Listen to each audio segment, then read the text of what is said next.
নমস্কার, আশা করি সকলে ভালো আছেন। চলুন আজকের গল্প শুরু করা যাক। গল্পের নাম ম্যাডনেস অব লাভ, পার্ট 17। চার্ভিক আশিকার পায়ে খুব ভালোভাবে ট্রিটমেন্ট করে দেয়। তারপরে ও নিজের জায়গা থেকে উঠে এদিক ওদিক দেখতে লাগে আর নিজেই বিড়বিড় করে বলতে লাগে, আমি ঘুরে ডলকে আঘাত করেছি, এর শাস্তি তো আমার পাওয়া উচিত, তাই না? যেভাবে ওর কষ্ট হচ্ছে আমারও তো কষ্ট পাওয়া উচিত, তাই না?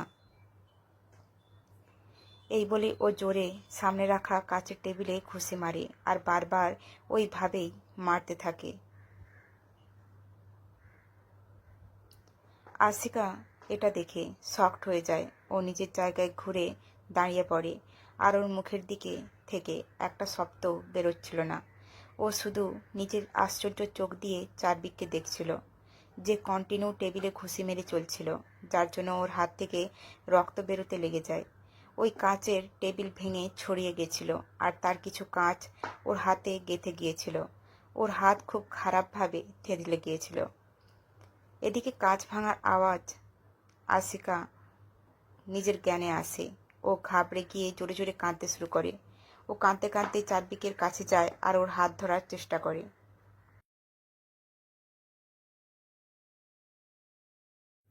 কিন্তু চার্ভিক ওর হাত আশিকার হাত থেকে ছাড়িয়ে নেয় আর আবার ঘুরে ওই টেবিলে মারতে যায়, যা অলরেডি অর্ধেক ভেঙে গিয়েছিল।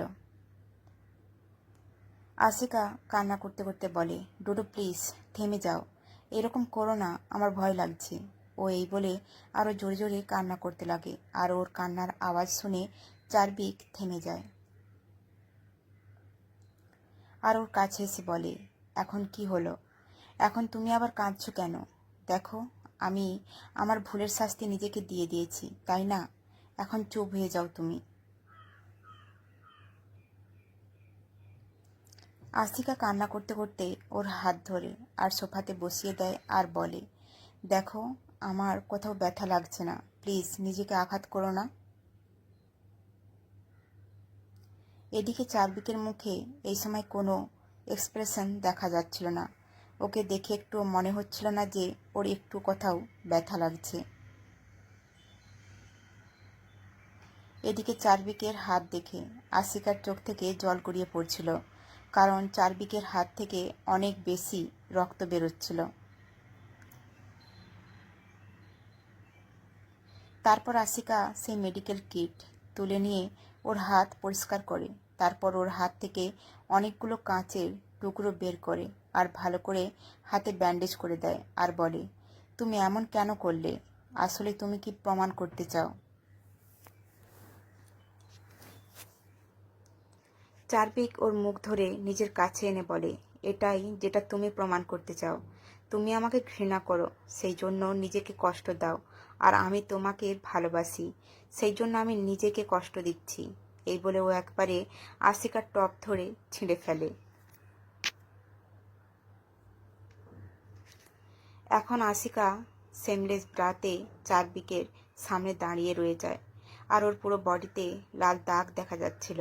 এই দাগগুলো থেকে হালকা হালকা রক্তও বেরোচ্ছিল।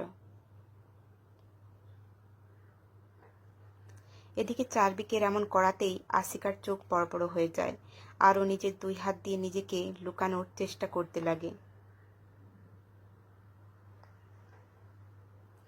কিন্তু চার্ভিক রাগী গলায় বলে, তুমি নিজেকে আঘাত করেছো, তাই না? তোমার সাহস কী করে হলো নিজেকে আঘাত করার? তুমি জানো, তাই না, তুমি শুধু আমার। তোমার চলতে থাকা নিঃশ্বাসের উপরেও আমার অধিকার রয়েছে। তাহলে তোমাকে এই অধিকার কে দিয়েছে যে নিজেকে আঘাত করতে পারো? তুমি নিজেকে আঘাত করে এই জন্য করেছো, তাই না? কারণ আমি তোমাকে টাচ করেছিলাম। এখন যখন ভুল আমার, তাহলে শাস্তিও আমাকে পেতে হবে, তাই না? দেখো, যেভাবে তুমি নিজেকে আঘাত করেছো, ঠিক আমি কিভাবে নিজেকেও আঘাত করলাম। হিসাব বরাবর হয়ে গেল। কিন্তু তোমার বডিতে বেশি দাগ রয়েছে, আমার তো শুধু এক জায়গায় লেগেছে, তাহলে এখন হিসাব তো সমান হলো না। ও এটা বলতে বলতে এদিক ওদিক দেখতে লাগে আর বলে, এখানে ফ্রুট বাস্কেটে চাকু থাকে, সেটা কোথায় গেল? আশিকা যখন এটা শুনে তো ও তাড়াতাড়ি করে ওকে জড়িয়ে ধরে আর কান্না করে বলে, সরি সরি, আমি এই রকম দ্বিতীয়বার কখনো করব না। আমি নিজের খুব ভালোভাবে খেয়াল রাখবো। নিজেকে একটা আঁচড়ও লাগতে দেব না। প্লিজ নিজেকে হার্ট করা বন্ধ করো। চার্ভিক ওর কথা শুনে ওর থুতনি ধরে ওর মুখের দিকে তাকিয়ে বলে, গুড গার্ল, এখন দ্বিতীয়বার ভুল করেও নিজেকে আঘাত করবে না, না হলে তোমার ডোডোর প্রাণও চলে যেতে পারে। আর তুমি কি চাও তোমার ডোডো মরে যাক? বলো।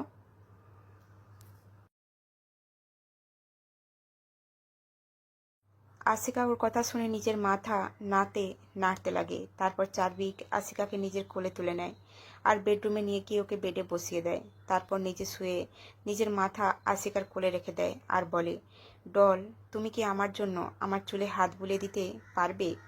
আমি না কিছু সময়ের জন্য তোমার কোলে মাথা রেখে শান্তিতে ঘুমোতে চাই। আশিকা ওর কথা শুনে ওর মাথায় হাত বুলিয়ে দিতে লাগে আর চার্ভিকের হাতের দিকে দেখতে লাগে, যেখানে ব্যান্ডেজের ওপরেও রক্তের লাল দাগ লেগেছিল। ওর আঘাত দেখতেই ও নিজের মনে বলে, তুমি আমার সাথে এরকম কেন করছো? আমাকে কেন ফোর্স করছো তোমাকে ভালোবাসার জন্য? তুমি বুঝতে পারছো না কেন হৃদয়ে জোর করে জায়গা বানানো যায় না? আশিকা ওইভাবেই বসে বসে ঘুমিয়ে পড়ে। যখন অর্ধেক রাতে চার্ভিকের ঘুম ভাঙে তো নিজেকে আশিকার কোলে পেয়ে খুশি হয়ে যায়। কিন্তু যখন মনে পড়ে ও অনেক সময় ধরে এইভাবে রয়েছে তো প্যানিক করতে লাগে। তাড়াতাড়ি ওর কোল থেকে উঠে পড়ে আর যখন ওর দিকে দেখে তো দেখতেই পায় যে আশিকা আরাম করে নিজের চোখ বন্ধ করে ঘুমোচ্ছে। ওকে এত আরাম করে ঘুমাতে দেখে চার্ভিকের চোখ সফট হয়ে যায় আর ওকে ভালোভাবে শুয়ে দিয়ে নিজেকে জড়িয়ে ধরে শুয়ে পড়ে আর চোখ বন্ধ করে নেয়।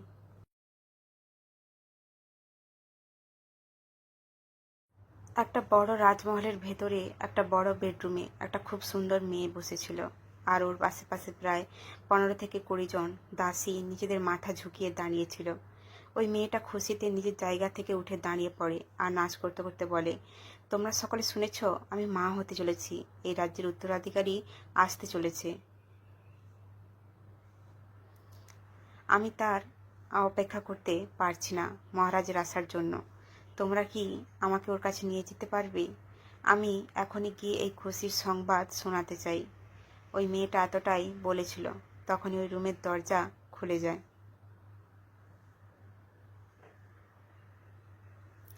ওই মেয়েটা দরজা খোলার আওয়াজে ওই দিকে দেখতে পাই যে একটা অনেক হ্যান্ডসাম ছেলে দাঁড়িয়ে ছিল, যাকে দেখে পরিষ্কার বোঝা যাচ্ছিল যে কোনো রাজ্যের রাজা হবে।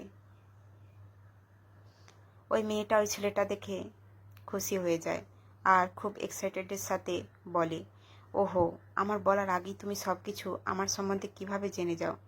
তুমি এইবারও আমার বলার আগে জেনে গেছো, তাই না, যে আমি মা হতে চলেছি? যাই হোক, ভালো হয়েছে তুমি এখানে চলে এসেছো। তুমি ওকেও গিয়ে বলতে পারবে আর মাকেও বল।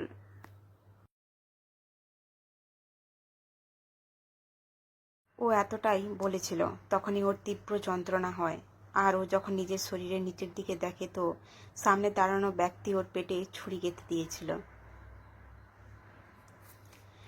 ওই মেয়েটা যখন এটা দেখে তো ওর চোখ থেকে জল গড়িয়ে পড়তে লাগে আর ওই ছেলেটাকে দূরে সরানোর চেষ্টা করতে লাগে। কিন্তু ওই ছেলেটা দূরে যাওয়ার বদলে ওর কোমর ধরে নিজের কাছে টানে আর আবার ঘুরে ওর পেটের ভেতর ছুরি ঢুকিয়ে দেয়।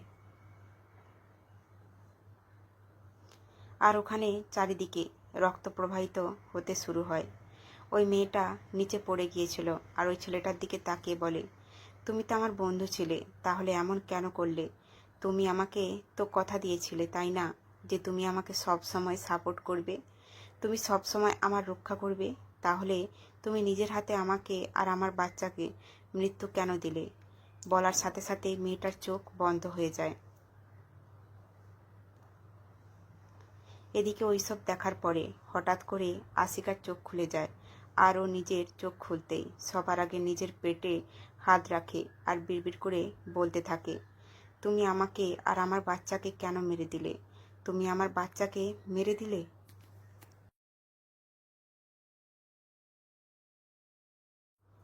এইসব বলার সময় ওর চোখ থেকে জল গড়িয়ে পড়ছিল, কিন্তু তখনই ও রিয়েলাইজ করে যে ওর পেট থেকে কোনো রক্ত বেরোচ্ছে না, আর না কোনো ছুরি লেগেছিল।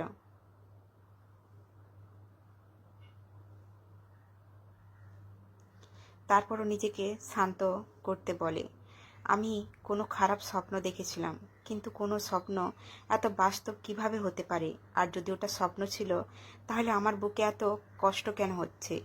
এমন কেন মনে হচ্ছে যে আমি সত্যিই আমার বাচ্চাকে হারিয়ে ফেলেছি? আমার চোখ থেকে এইভাবে জল কিভাবে আসছে?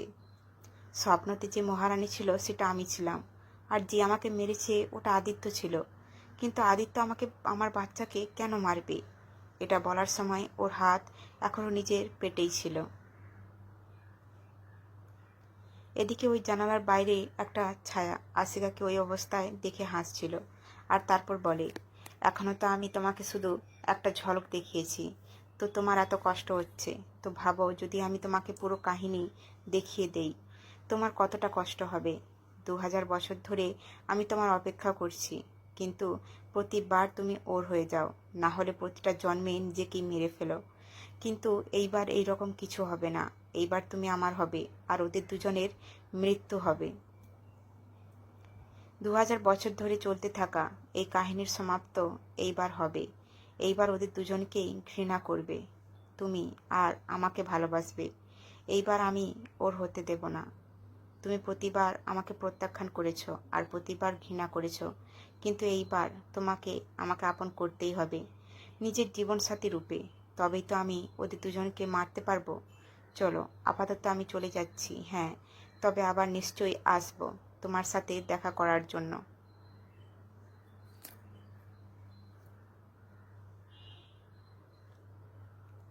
এদিকে রুমে আশিকা ওইভাবেই বসেছিল, আর কন্টিনিউ ওর চোখ থেকে জল গড়িয়ে পড়ছিল।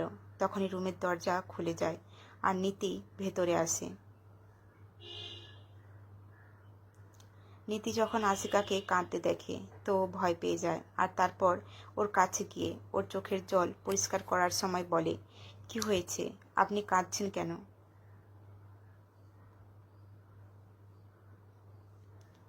আশিকা এখন গিয়ে ওর সেন্সে আসে, আর নিজেকে ঠিক করার সময় বলে, আরে কিছু না, ওই একটু ঘরের কথা মনে পড়ছিল।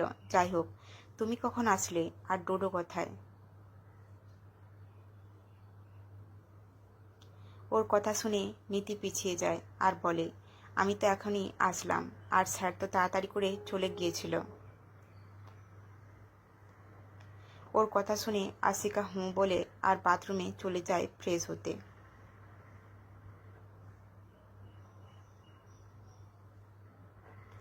আশিকা নিজের রুমে বসেছিল, তখনই হঠাৎ বিদ্যুৎ চমকায়, আর তার আওয়াজ শুনে ও ব্যালকনিতে চলে যায় আর বাইরের প্রাকৃতিক দৃশ্য দেখতে লাগে। চারদিকের এই বাংলো এমন জায়গায় ছিল যেখান থেকে উঁচু উঁচু পাহাড় দেখা যাচ্ছিল, আর ঘন জঙ্গল। এই সময় হালকা হালকা বৃষ্টি হচ্ছিল, যা ওখানের চারিপাশের দৃশ্য আরো সুন্দর করে তুলছিল।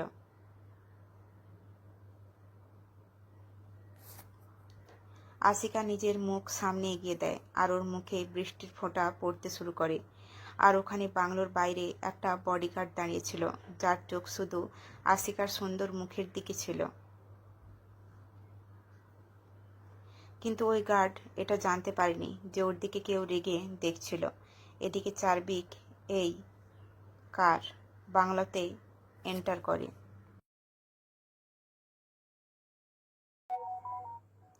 চার্ভিক গাড়ি থেকে বাইরে আসতেই সবার প্রথমে ওই গার্ড এর কাছে যায়, আর ওর সামনে দাঁড়িয়ে গিয়ে এভিল স্মাইল করে বলতে থাকে, অনেক সুন্দর তাই না? এতটা বলতেই ওই গার্ড থেমে যায়, আর নিজের ভয় ভয় চোখে চার্ভিকের দিকে দেখতে থাকে। কিন্তু তখনই ওই বডিগার্ডের পেছনে একটা ছায়া আসে, আর ওকে টেনে বাংলোর অন্য এলাকার দিকে নিয়ে চলে যায়। এদিকে চার্ভিক এখন ওই বডিগার্ডের জায়গায় দাঁড়িয়ে আশিকার মুখের দিকে দেখতে লাগে, আর বলে, সুন্দর তো অনেক, কিন্তু এই সুন্দরতা শুধু আমার জন্য, আর এটা যদি অন্য কেউ দেখার ভুল করে, ও আর অন্য কিছু দেখার অবস্থায় থাকবে না। তারপরও ভেতরে চলে যায় আর নিজের টাই খুলে ফেঁকে দেয় আর নিজের কোট ওখানেই সোফাতে রেখে ব্যালকনির দিকে চলে যায়।